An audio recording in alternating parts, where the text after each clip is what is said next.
Ya, Assalamualaikum warahmatullahi wabarakatuh. Perkenalkan, nama saya Fikri Septian Ramadana Putra, mahasiswa Teknologi Pangan kelas 4C dengan NIM 4444240094. Pada kesempatan kali ini, saya akan menjelaskan materi mengenai metode elektroda ion positif atau elektroda selektif ion pada analisis kadar mineral pada bahan pangan.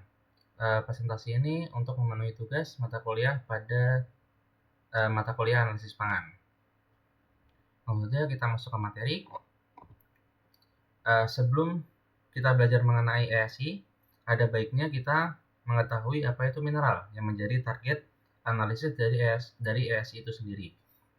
Mineral adalah zat anorganik tunggal yang banyak tersedia di alam, umumnya tersedia dalam bentuk padat. Mineral dalam bentuk padat ini memiliki banyak fungsi bagi kehidupan manusia. Umumnya dijadikan sebagai perhiasan atau bahan konstruksi. Contoh bentuk dari mineral sendiri adalah batuan, kristal, tanah, pasir, logam, dan lain sebagainya. Mineral sendiri juga memiliki peran penting dalam berbagai proses metabolisme di tubuh manusia. Salah satu contohnya adalah fungsi mineral natrium dan potasium dalam kinerja, relaksasi, dan konstruksi otot pada manusia. Mineral pada bahan pangan sendiri dapat digolongkan menjadi dua jenis, yaitu mineral makro yang contohnya terdiri dari natrium, fosfat, klorin, kalsium, dan lain sebagainya. Dan mineral mikro seperti zat besi, iodin, tembaga, zinc, dan lain sebagainya. Kadar mineral pada suatu bahan pangan dapat dideteksi atau diketahui dengan suatu prosedur yang disebut sebagai analisis mineral. Analisis mineral sendiri dapat dilakukan dengan berbagai metode. Contohnya seperti metode pengabuan, AAS atau Atomic Absorption Spectrophotometry, dan ESI itu sendiri yang akan kita bahas pada materi kali ini. Nah, seperti yang sudah dijelaskan sebelumnya, bahwa salah satu metode analisis mineral pada bahan pangan adalah metode ESI atau elektroda selektif ion. Metode elektroda selektif ion atau ESI juga dikenal sebagai metode elektroda ion positif. Metode ini sangat umum digunakan sebagai metode analisis mineral pada industri pangan. Nah, pengukuran analisis mineral pada metode ini didasarkan pada konsep potensiometri atau konsep perbedaan potensi elektrik ion yang dihasilkan oleh mineral atau logam pada sampel. Prinsip dasar potensiometri ini didasarkan pada persamaan turns, yaitu yang menyatakan bahwa potensial elektrik berbanding lurus dengan konsentrasi ion atau mineral pada sampel yang dianalisa. Ini adalah komponen dari alat ES itu sendiri, terbagi menjadi 3. Yang pertama ada elektroda selektif, yaitu elektroda yang mendeteksi ion secara selektif. Jadi dia hanya bisa mendeteksi ion dari ion target atau mineral yang dijadikan target analisis dari sampel yang dianalisis. Kemudian ada elektroda pembanding. Elektroda pembanding ini elektroda yang mendeteksi ion dengan potensial secara tetap. Nah, kedua elektroda ini dihubungkan oleh potensiometer, yang di situ akan dihitung perbedaan potensial dari kedua elektroda yang akan digunakan sebagai dasar dari penentuan kadar mineral dari sampel. Nah, ini adalah fungsi setiap komponennya. Yang pertama ada elektroda selektif. Fungsinya yaitu sebagai pendeteksi selektif ion atau dia mendeteksi ion selektif. Jadi dia hanya seperti yang dijelaskan sebelumnya, dia hanya mendeteksi ion dari mineral tertentu. Di elektroda selektif ini dia memiliki membran selektif yang mengandung ionofor. Ionofor ini akan berfungsi sebagai penangkap ion dari mineral spesifik tadi yang digunakan sebagai mineral target atau mineral yang ditargetkan dalam analisis sampel. Kemudian yang kedua ada elektroda pembanding. Fungsinya adalah sebagai pendeteksi ion dengan potensial tetap. Dia berfungsi sebagai pembanding dari elektroda selektif. Kemudian kedua elektroda tadi seperti yang dijelaskan sebelumnya dihubungkan dengan potensiometer. Potensiometer ini berfungsi sebagai pendeteksi dan penghitung perbedaan potensial dari kedua elektroda, yaitu elektroda selektif dan pembanding. Kemudian perbedaan potensial ini dinyatakan dalam satuan nanovolt. yang kemudian dapat digunakan untuk menentukan kadar mineral atau konsentrasi mineral dari sampel yang dianalisis. Nah, alat ASI sendiri dapat diklasifikasikan berdasarkan 4 klasifikasi. Yang pertama, berdasarkan struktur elektroda. Di sini dibagi menjadi 2, yaitu elektroda konvensional dan kawat berlapis. Kemudian juga ada klasifikasi berdasarkan jenis bahan membran pada elektroda selektif, yaitu ada membran kaca, kristal padat, polimer, dan cair. Kemudian yang ketiga ada klasifikasi berdasarkan jenis elektroda pembanding, yaitu ada AgCl3 dan kalomel. Kemudian yang keempat atau yang terakhir ada klasifikasi berdasarkan konstruksi alat ASI itu sendiri, yaitu ada combination ASI dan separate ASI. Nah, kita masuk ke klasifikasi ASI yang pertama, yaitu klasifikasi berdasarkan struktur elektroda. Di sini ada 2, yang pertama ada konvensional. Elektroda konvensional ini strukturnya terdiri dari elektroda internal, larutan internal, dan membran. Seperti yang bisa dilihat pada gambar, di sini dapat dilihat bahwa elektrodanya memiliki internal solution atau larutan internal yang melapisi elektroda internal yang terbuat dari logam.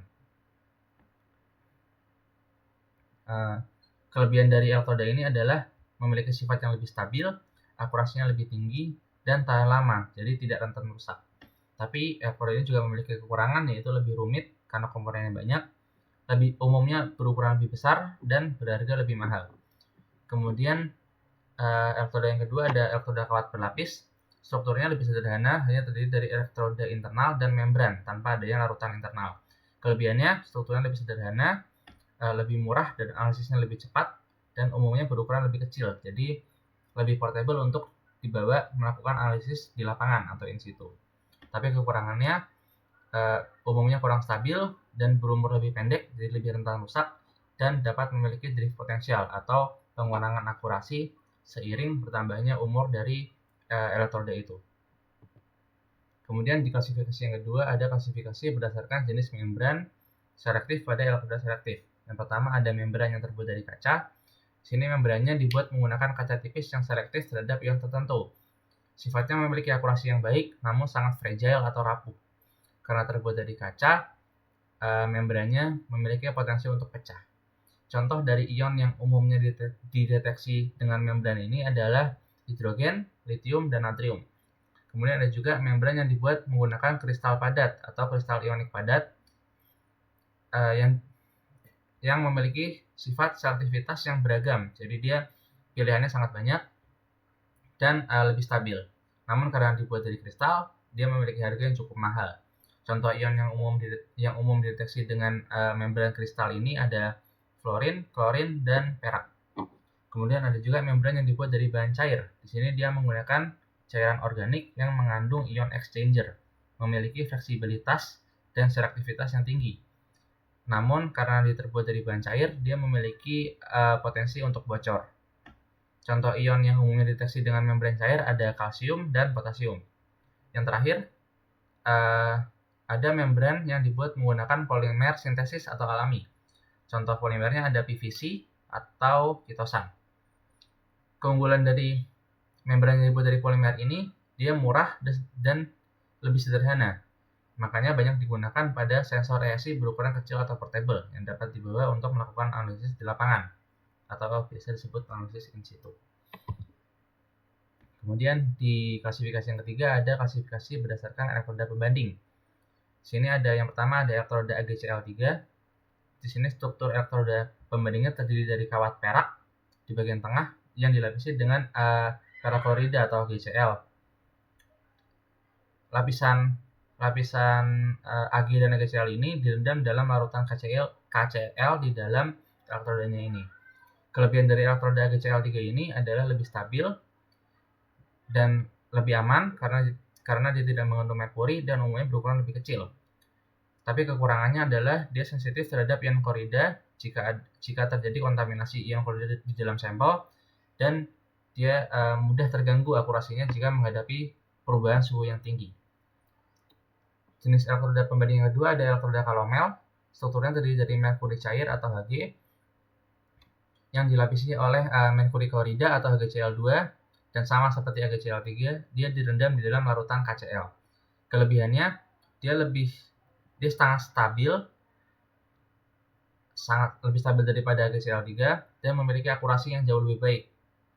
Tapi kekurangannya, dia lebih rumit karena komponennya lebih banyak, dan dia bersifat sangat toksik karena memiliki merkuri atau Hg. Nah, karena bersifat sangat toksik ini, dia juga bersifat non-sustainable atau tidak ramah lingkungan karena jika dibuang sembarangan, Hg-nya atau merkurinya dapat mencemari lingkungan. Klasifikasi yang terakhir ada klasifikasi berdasarkan konstruksi ESI itu sendiri. Yang pertama ada ESI satu badan atau combination ESI. Pada combination ESI ini, elektroda indikator dan referensi berada dalam satu badan alat. Seperti yang bisa dilihat pada gambar, elektrodanya hanya ada satu di bagian biru itu yang masuk ke sampel analit. Konstruksi ini memiliki kelebihan yaitu praktis, ringkas, dan mudah digunakan. Umumnya konstruksi ini juga berukuran lebih kecil, jadi lebih portable dan mudah dipindahkan untuk melakukan analisis lapangan. Kemudian ada juga konstruksi badan pisah atau separate. Pada konstruksi ini, elektroda indikator dan referensi berada dalam kondisi terpisah. Jadi, kedua elektroda harus masuk ke dalam sampel secara bersamaan. Tapi, konstruksi ini memiliki kelebihan, di mana memudahkan pergantian salah satu elektroda jika terjadi kerusakan. Namun, karena bentuknya terpisah, umumnya alatnya menjadi berukuran lebih besar dan lebih tidak portable dibandingkan konstruksi satu badan atau combination ESI. Di sini selanjutnya ada skema kerja ESI. Skemanya yang pertama adalah elektroda selektif dan elektroda pembanding dimasukkan ke dalam sampel atau analit hingga terendam. Kemudian setelah terendam, ion spesifik yang dilepaskan oleh mineral target akan ditangkap oleh ionofor pada membran spesifik di elektroda pembanding. Ionofor ini hanya akan dapat menangkap ion dari mineral spesifik yang akan dianalisis. Jadi dia tidak akan menangkap ion dari mineral lain atau dari logam lain yang ada di dalam sampel. Kemudian ion tersebut akan dialurkan ke potensiometer.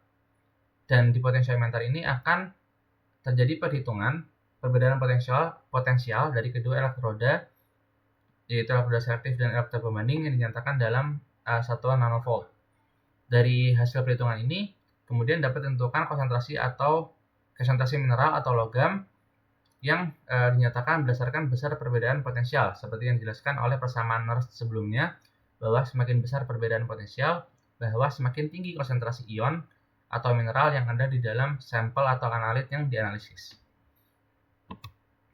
Selanjutnya ada aplikasi ESI pada industri pangan. Yang pertama adalah pendeteksian cemaran timbal pada bahan pangan. Nah, timbal sendiri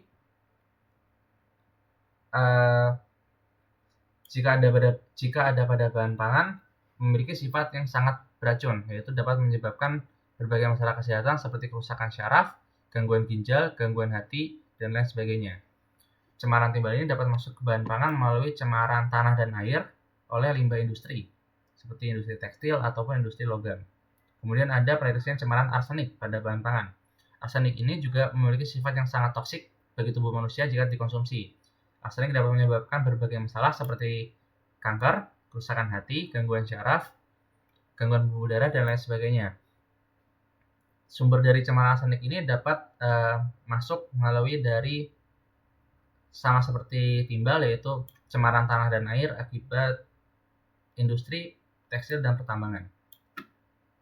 Kemudian ada juga pendeteksian cemaran merkuri pada bahan pangan. Merkuri ini juga memiliki sifat yang sangat toksik bagi tubuh manusia, karena dia dapat menyebabkan gangguan penglihatan, gangguan koordinasi, kerusakan ginjal, bahkan gangguan perkembangan janin pada ibu hamil. Ini juga bisa dapat masuk ke bahan pangan melalui cemaran limbah industri yang tersalurkan melalui cemaran air dan tanah, ataupun juga dapat terakumulasi dalam hewan air yang airnya tercemar merkuri. Kemudian ada juga AS ini juga dapat digunakan untuk melakukan pendeteksian cemaran kadmium pada bahan pangan. Kadmium sendiri dapat masuk ke bahan pangan melalui cemaran pupuk seperti pupuk fosfat ataupun limbah industri pada tanah dan air. Kadmium ini dapat menyebabkan berbagai masalah seperti kerusakan ginjal, kerusakan tulang, gangguan hati, paru-paru, dan kanker. Mungkin itu saja yang dapat saya sampaikan. Kurang lebihnya mohon maaf. Wassalamualaikum warahmatullahi wabarakatuh.